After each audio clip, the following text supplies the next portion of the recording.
మరో బ్రేకింగ్ చూస్తున్నాం. భారీ వర్షాల కారణంగా సంభవించిన వరదలపై బీఆర్ఎస్ సర్కార్ రాజకీయం చేస్తోందని మంత్రి ఉత్తమ్ కుమార్ రెడ్డి ఆగ్రహం వ్యక్తం చేశారు. ఇప్పటికే రాష్ట్రంలో సంభవించిన వరద నష్టంపై తెలంగాణ ప్రభుత్వం ప్రాథమికంగా ఓ నిర్ణయానికి వచ్చిందని, దాని ప్రకారం మొత్తం వరద నష్టం 10,000 నుండి 10,300 కోట్లుగా అంచనా వేసిందని తెలిపారు. అలాగే వరద నష్టంపై కేంద్రానికి ఇప్పటికే నివేదికలు పంపించామని, సమాధానం రావాల్సి ఉందని చెప్పారు.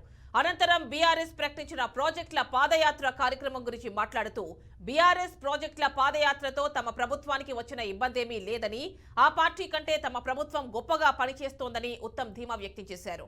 తాము ముందుగా చెప్పినట్లే పాలమూరు ప్రాజెక్టును నిర్ణీత గడువులోగా పూర్తి చేస్తామన్న ఉత్తమ్, కాంగ్రెస్ కు డైవర్షన్ పాలిటిక్స్ చేయాల్సిన అవసరం లేదని, ప్రజలకు ఆదర్శ పాలన అందించడమే తమ ధ్యేయమని ఉత్తమ్ పేర్కొన్నారు.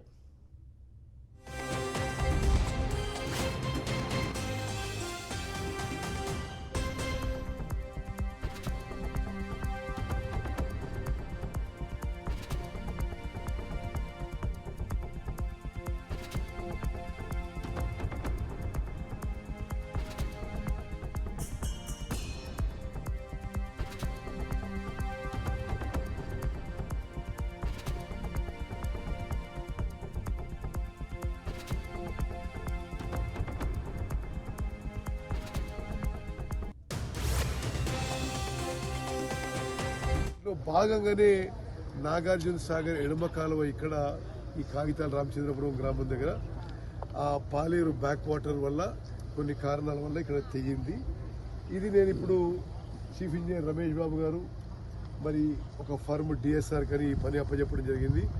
వారు ఏమన్నారంటే ఈరోజు 15వ తారీఖు నార్మలీ ఇటువంటి ఈ బ్రీచ్ కూర్చడం మరి నెల రోజులు పడుతుంది, కానీ మేము ఏమనంటే నైట్ అండ్ డే పని చేయాలి. ఆ ఫ్లడ్ లైట్ కూడా పెట్టించినాం. ఫ్లడ్ లైట్ లో పెట్టి డే అండ్ నైట్ పని చేయాలనే ఉద్దేశంతో ఫ్లడ్ లైట్ లో పెట్టి 24 hours జరుగుతుంది. నేను మళ్ళీ ఈరోజు 15వ తారీఖు వారం లోపల, అంటే వచ్చే ఆదివారం లోపల ఈ బ్రీచ్ పూర్తయి ఈ కాలువలో నీళ్లు పారే విధంగా మా ప్రక్రియ ఉంది. అదేవిధంగా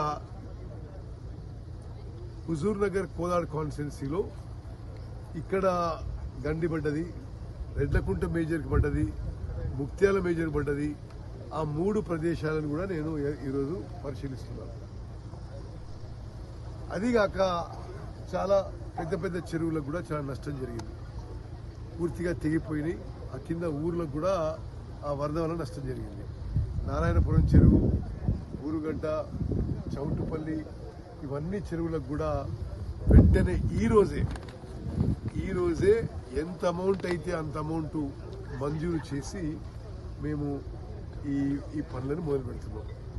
తప్పనిసరిగా ఈ పంట ఆదుకోవడానికి, రైతులకి మేలు చేయడానికి మా ప్రభుత్వం ఏమి చేయాలో చేస్తుందని చెప్పి కూడా నేను మనవి చేస్తూ, మరి ఈరోజు ఇక్కడికి హుజూర్ నగర్ కోదాడ్ కాన్స్టిట్యున్సీలో ఈ ఎన్ఎస్పి లెఫ్ట్ కెనాల్ పై ఈ బ్రీచ్, రెడ్లకుంట మేజర్ పై ఆర్లగూడెం గ్రామం దగ్గర, ముక్త్యాల మేజర్ పై కరకాలగూడెం గ్రామం దగ్గర ఈ బ్రీచ్లు నేను స్వయాన పరిశీలన చేసి పనులు మొదలు పెట్టడానికి నేను రావడం జరిగింది.